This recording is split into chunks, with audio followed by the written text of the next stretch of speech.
నంద్యాలలో KG chicken ఇప్పుడు కూడా 250 రూపాయలు. మేము అధికారంలోకి రాకముందు ఆలగడ్డలో చికెన్ కేజీ రేటు 280.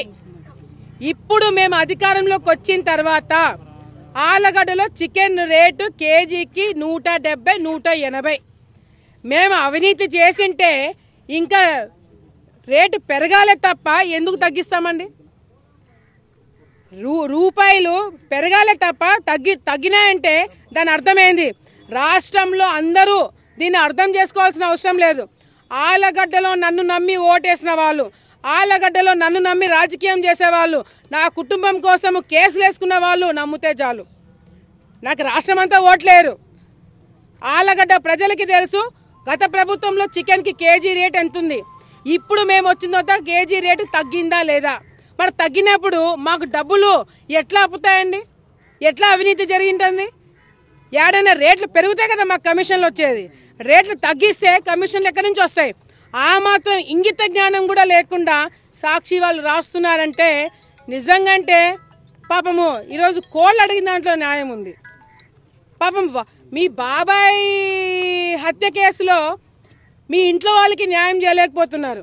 ఆయన చనిపోయిన తర్వాత వివేకానంద రెడ్డి గారి డెడ్ బాడీ మీద కూడా మీరు శవరాజకీయాలు చేస్తున్నారు. రాజశేఖర రెడ్డి గారు చనిపోతే అక్కడ శవరాజకీయాలు చేస్తున్నారు. ఆఖరికి ఇప్పుడు ప్రతిపక్షంలో ఉన్నారు కాబట్టి పాపం కోట్ల శవాల మీద కూడా రాజకీయాలు చేసుకుంటున్నారు. చీచీ సాక్షి అని చెప్పి కూడా ఈరోజు వాళ్ళకి తెలియజేయడానికి మేము చెప్పట్లా. చీచీ సాక్షి అని మేమనట్లా, కోళ్ళు అంటున్నాయి. అది ఈరోజు మీ పరిస్థితి. ఈరోజు నేను దయచేసి ఇది నేను గత వారం నుంచి జరుగుతుంది. వాళ్ళ సోషల్ మీడియాలో ఫేస్బుక్లో ఫ్రంట్ పేజ్లో నా పేరు పెడతారు. ఫ్రంట్ పేజ్లో నా ఫేస్ పెట్టి వెనకల చంద్రబాబు నాయుడు గారిని పెట్టి కోళ్ళ గురించి మాట్లాడతారు.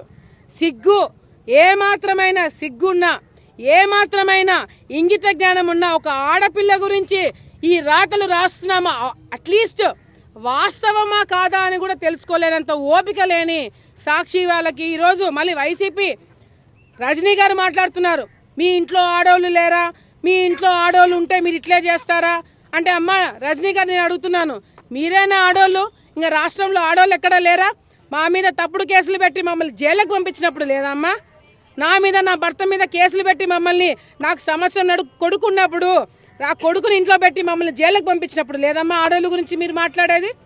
వైసీపీ నాయకులు మీ జోలికి వస్తే, మీరు తప్పు చేసి మీ మీద వస్తే మీకు ఆడవాళ్ళు కార్డు, లేడీస్ కార్డు వాడతారా? మేమంతా ఆడవాళ్ళం కదా. మరి మా మీద తప్పుడు రాతలు రాస్తున్నప్పుడు మీరు చెప్పినారా సాక్షి వాళ్ళకి? ఒక ఆడపిల్ల గురించి రాయకూడదని ఎప్పుడు చెప్పినారు మీరు? అంటే మీకొక ఆడవాళ్ళకి ఒక న్యాయం, మాకొక న్యాయమా? ఈరోజు నేను సాక్షి వాళ్ళకి మరొకసారి రిపోర్టర్స్కి రిక్వెస్ట్ చేస్తున్నా, రాష్ట్రంలో ఉన్న మీ రిపోర్టర్లందరూ, సాక్షి రిపోర్టర్లందరూ రండి. నిజంగా అంటే ఈ చికెన్ షాపుల దగ్గర ఎవడు అవినీతి చేసినాడో, ఎవడు అవినీతి కార్యక్రమాలు డబ్బులు తిన్నాడో మీరు నిరూపించండి. నిజంగా అంటే నా పేరు బయటికి వచ్చింటే నేను క్షమాపణ చెప్పడానికి నేను సిద్ధం. ఒకవేళ నా తప్పు లేదని తెలిస్తే సాక్షి వాళ్ళు క్షమాపణ చెప్పగలుగుతారా? ఆ మనస్సాక్షి మీకుందా? ఆ ఇంటిగ్రిటీ మీకుందా అని ఈరోజు మా ప్రశ్న. సో దయచేసి ఇటువంటి రాతలు రాసిన ప్రతిసారి రియాక్షన్ ఇట్లాగే ఉంటుంది. మీ ఇంటిగ్రిటీ అంతో ఇంతో, మీ పార్టీ వాళ్ళు మీ పేపర్ కొని చదువుతున్న వాళ్ళు కూడా ఆలగడ్డలో ఓయమ్మ చికెన్ రేట్లు తగ్గినాయి కదరా, ఎక్కడరా పెరిగినాయని చెప్పి మీకు ఓట్లేసిన వాళ్ళు కూడా తిట్టుకునే పరిస్థితి తెచ్చుకుంటున్నారు మీరు. సో దయచేసి ఇటువంటి రాతలు రాసినప్పుడు సాక్షి వాళ్ళు మరొకసారి ఇప్పుడు కూడా చెప్తున్నా, గతంలో ఉన్న చికెన్ రేటుకి ఇప్పటికి తగ్గింది.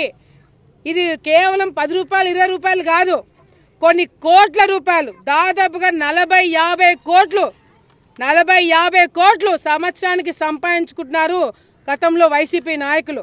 దాన్ని బ్రేక్ చేశాం కాబట్టే ఈరోజు మా గురించి మాట్లాడుతున్నారు. సాక్షి పైన తప్పుడు రాతల మీద మేము కోర్టుకి వెళ్తున్నాం కాబట్టే, వాళ్ళ మీద కేసులు వేస్తున్నాం కాబట్టే మా గురించి తప్పుడు రాతలు రాస్తున్నారు. నేను ఇది రాయడం వల్ల మేమేదో బెదిరిపోతాము, ఆడపిల్ల గురించి రాస్తే వాళ్ళు ఇన్సల్ట్గా ఫీల్ అయ్యి ఇళ్లలో కూర్చుంటారు, ఆమె బయటికి వచ్చి మాట్లాడదని అనుకుంటున్నారేమో. మీరు రాసే కొద్దీ నేను ఛాలెంజ్గా తీసుకుంటా. మీరు నన్ను టార్గెట్ చేసే కొద్దీ నేను ఇంకా ఇంకా ఎదుగుతా. మీరు నన్ను టార్గెట్ చేసే కొద్దీ నేను మీరు తప్పని నిరూపిస్తాను. మీ ఇంటిగ్రిటీ పోయేలాగా మీరే చేసుకుంటారని చెప్పి మరొకసారి తెలియజేసుకుంటూ, ఆడపిల్లల గురించి ఆడవాళ్ళ గురించి రాసేటప్పుడు 1కి 100 సార్లు 1000 సార్లు నిజమా కాదా అని మీరు రాయండి. లేదా అంటే మీరు ప్రొఫెషన్ మార్చుకోండి. అంతేగాని ఇళ్లల్లో ఉన్న ఆడవాళ్ళ గురించి తప్పుగా రాసి మీరు తప్పించుకుంటారేమో. ఇది ఇంకొక డిఫమేషన్ కేసు వేయబోతున్నాము. మీరు తప్పకుండా కోర్టుకు వచ్చి క్షమాపణ చెప్పేంత వరకు మేము వదిలిపెట్టామని చెప్పి ఈ సందర్భంగా మీ అందరికీ కూడా తెలియజేసుకుంటున్నాము.